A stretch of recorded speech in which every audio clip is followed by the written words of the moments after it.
is. Of the superstars he really has around him, obviously Stephon Diggs is a superstar, I would say, a level talent, a high-end level talent. Dawson Knox, the tight end, when he's healthy, which is a big thing, he's shown exceptional talent. But after that, I don't know who they really have. So, and then you take into it, they lost Tre'Davious White, their best corner. Their secondary is suspect now. And particularly when you're going against Tampa, and this, to be fair, this is anyone against Tampa, they have so many weapons in Godwin and Evans and Gronkowski, and that's why that touchdown in overtime, Perriman, he was a first-round pick, obviously years ago, and obviously he's flamed out a lot of places, but he's still very talented. So, like, he's going to get single coverage all the time because they just have too many weapons. Yeah. Well, and let's move to the San Francisco-Cincinnati game. How about that one? I was impressed with Cincinnati throughout. You got to give it to old Jimmy Garoppolo. Somehow he pulls one out and just managed that. So it was entertaining. Those two games were very entertaining. That came right down to it. So. So a week ago we said Shanahan was on the hot seat. They didn't play quite well enough. I think he just saved his job this week, didn't he? This is where Lug says I owe him a biscuit because I said the 49ers were going to make the playoffs when I definitely said they were making the playoffs at the beginning of the year. This game, I mean, I hate to say it, unfortunately for Cincinnati, this is 2 games in a row because of sloppy play. They ended up losing on some level. If you look at it in regulation, 49ers only scored 20 points. 10 of them came off Darius Phillips, who I feel really bad for on punt returns. He fumbled 2 punts that led to 10 of the 20 points that the 49ers scored in regulation. And also at key moments, it's the one thing they can't fix this year is their pass protection is not any good. So it's just – when they in overtime, when they needed to make it on third down, Nick Bosa, I believe, got the stop. He got the sack, and they had to essentially kick a field goal. And that allowed the 49ers to go down the field, and Brandon Ayuk score a touchdown. And looking at their schedule for the 49ers, they have the Falcons, the Titans, the Texans, and the Rams. Falcons, W. Yep. Titans, it'll be tough, but I feel if they're healthy. Is that a home or away game? That I don't have in front of me. But they have the Texans, the W. And even though the Rams are good, Shanahan owns Sean McVay. Yep. So. Yep, he does. Yeah, so I think they go 11-6. And make the playoffs, all right. Yeah. And the Bengals going the wrong direction right now, aren't they? Well, the Bengals have a harder schedule coming up. Looking at their schedule, they have Denver coming up, which they should be able to win that game. Baltimore, who at this point, I think they should win against Baltimore again. But they have Kansas City and Cleveland to finish out. Kansas City, even at home, that should probably be an L.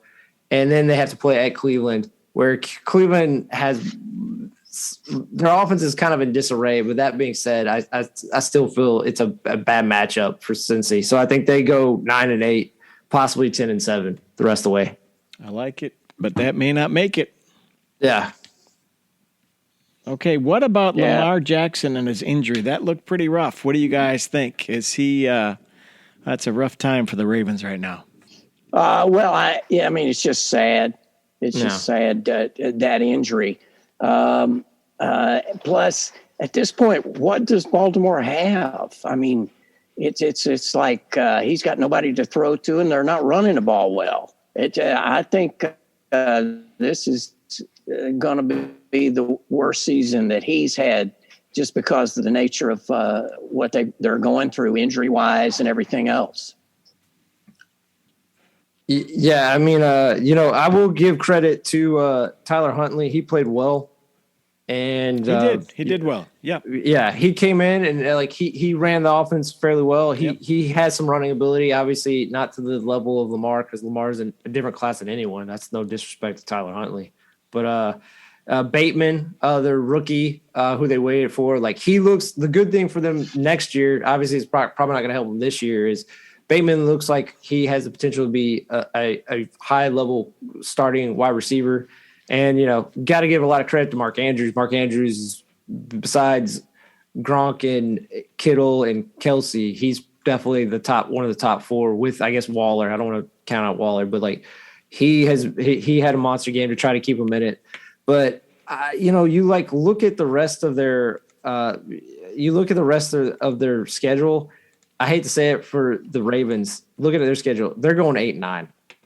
They're not. I don't think they're winning another game because this is the rest of their schedule. They play the Packers next week, right? And they play the Bengals. Then they play the Rams, and I know they barely lost this team. Then they lose to the Steelers.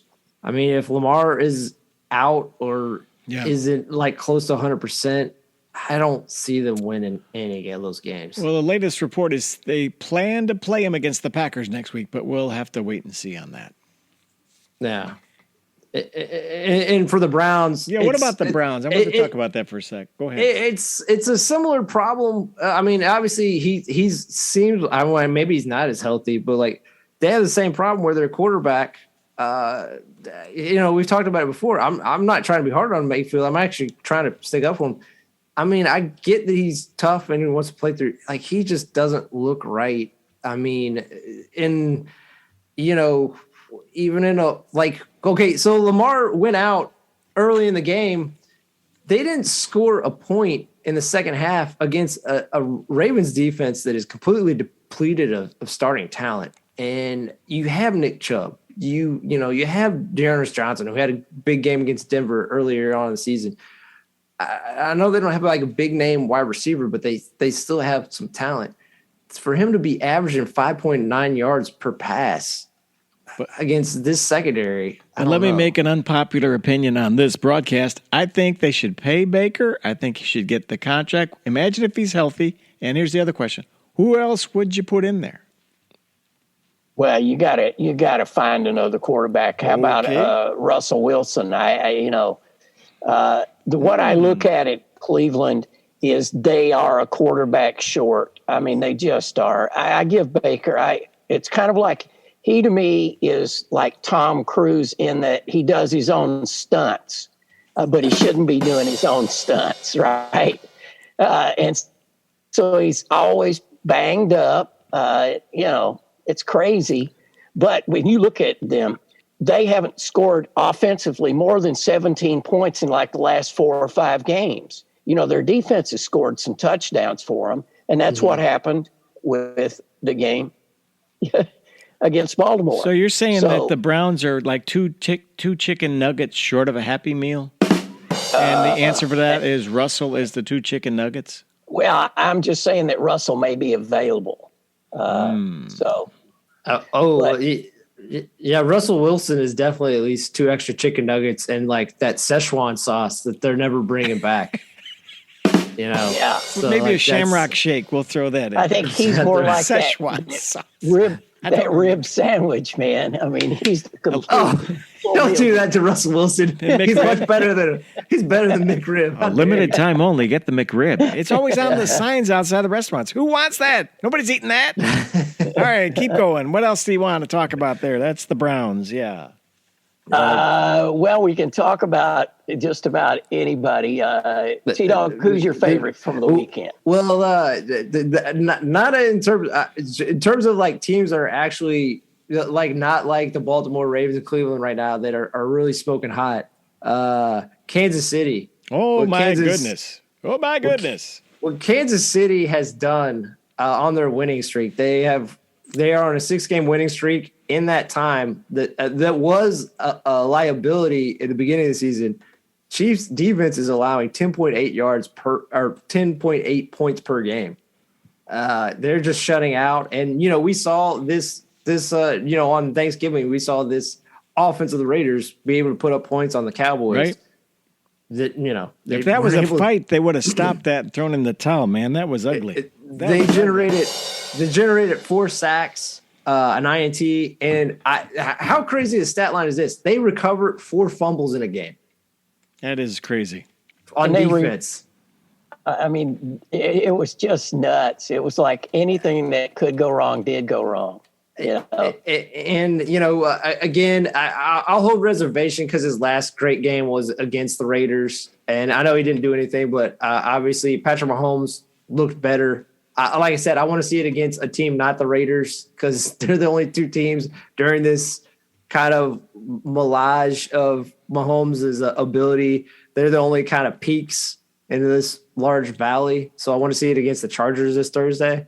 But he looked better. It feels like they're going to try to use the running game more to, I guess, offset and also complement how good their defense is. So, like, besides the Patriots, they're definitely the team that is rounding into form heading through the month of December. And after those two, I think there's a big drop-off on whoever else is in the AFC. It's pretty much those two teams. Yep. Oh, for sure. Yep. Yeah. Yep. Yeah. It's just going to happen that way. But can't stop it. It's coming. The trains are rolling. Well, I got to give, I'll give Kansas City a little credit there. They did well in that game, but they were not faced with the defense to stop any of that. The Raiders decided to get away from too deep, baby. Put those two safeties back there and play that solidly. Plus that's what you got to do. The Raiders are imploding, aren't they? Well, yeah. I mean, I'm surprised that they did as well as they did with all the craziness that went down. So it wasn't the stomping on the logo that's gotten so much hype, the stomping on the KC logo? Didn't help. That was one of the most ill-conceived ideas. Don't you think? By a poor team. Woo, let's go stomp on the logo. Yeah. One of the most hostile stadiums in the NFL. Yeah. Speaking of teams that are used to getting stomped, the New York Giants. Oh, golly. And again, to be fair to them, they're on Mike Glennon. J-Boy knows the Mike Glennon experience. Not the most enjoyable. No. Not that he played. I mean, he played awful. He's still playing, though. How's he keep a job? Playing. He's still playing. The main takeaway I took from this is going back to the Bengals and this game against the Giants that has been missing from the Chargers, where I still don't think they're anywhere close to those two top-tier teams, but I think puts them at least in that kind of dark horse sector of the playoffs, is these last two games, Herbert has been throwing down the field. He's hit Guyton on two deep passes, both of them just showing just how ungodly his arm is in terms of just raw power and skill. So, like, if they keep implementing that and adding that offense instead of being this dink and dunk offense that they were for huge sections of the season, it really shifts the dynamics. It also protects their defense because their main weakness is their run defense. So if you can get points up and you're able to play with a lead, then you can kind of shade or hide your inefficiencies. But the one thing I'll say about the Giants moving forward, they have a lot of high draft picks coming up, and maybe, just maybe, if they get a new GM. No, they're getting a new GM. That's signed, sealed, delivered. That's Gettleman is gone. Gettleman, so long.